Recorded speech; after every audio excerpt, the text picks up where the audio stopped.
Hello friends, ऐश्वर्यास recipe Marathi चॅनलमध्ये आपले स्वागत आहे। तर आज मम्मी बटाटा रताळ्यापासून उपवासाचे कटलेट्स करणार आहे। पण त्याआधी जर तुम्ही चॅनलवर नवीन असाल तर चॅनलला सबस्क्राइब करा व सोबतच बेल आयकॉनवर क्लिक करा। त्यासाठी लागणारे साहित्य: 1 वाटी बटाट्याचा कीस, 1 वाटी रताळ्याचा कीस, 2 चमचे शेंगदाण्याचे कूट, अर्धी वाटी वरीचं पीठ, बारीक चिरलेली मिरची, चवीनुसार मीठ। तुम्हाला ह्या सर्व साहित्याचे प्रमाण आपल्या डिस्क्रिप्शन बॉक्समध्ये पाहायला मिळेल। चला तर मग रेसिपीला सुरुवात करूया। त्यासाठी एका बाउलमध्ये रताळ्याचा कीस घालूया। त्यानंतर बटाट्याचा कीस, शेंगदाण्याचं कूट, बारीक चिरलेली मिरची, चवीनुसार मीठ। बाइंडिंगसाठी ह्यात थोडं वरीचं पीठ घालूया। आता हे मिश्रण आपण व्यवस्थित मळून घेऊया। बटाट्याचा कीस आणि रताळ्याच्या किसामध्ये ओलावा असतो, त्यामुळे ह्यात पाण्याचा वापर करावा लागत नाही। हे बघा, आता आपल्या मिश्रणाचा गोळा तयार झाला आहे। हाताला थोडंसं तेल लावून घेऊया। मिश्रणाचा एक गोळा घेऊन आपल्याला पाहिजे त्या आकाराचे कटलेट्स तयार करून घेऊया।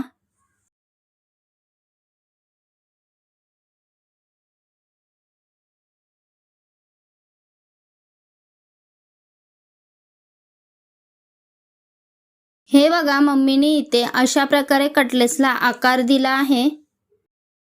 आता हे आपण वरीच्या पिठामध्ये घोळवून घेऊया, त्यामुळे कटलेट्स खुसखुशीत होतात।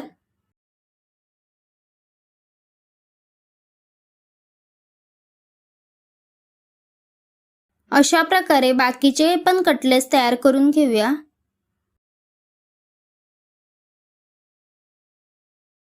आता आपले बाकीचे पण कटलेट्स तयार करून झाले आहेत। गॅसवर पॅन ठेवला आहे। पॅन तापला की त्यात थोडंसं तेल ओतूया।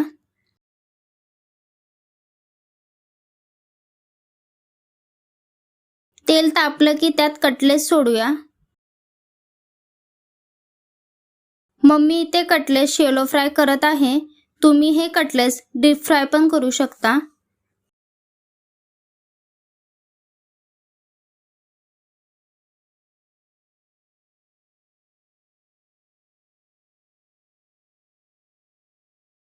हे कटलेट्स मंद आचेवरच फ्राय करून घ्यायचे आहेत। कटलेट्स एक साइडने फ्राय करून झाले की दुसऱ्या साइडने पण फ्राय करून घेऊया।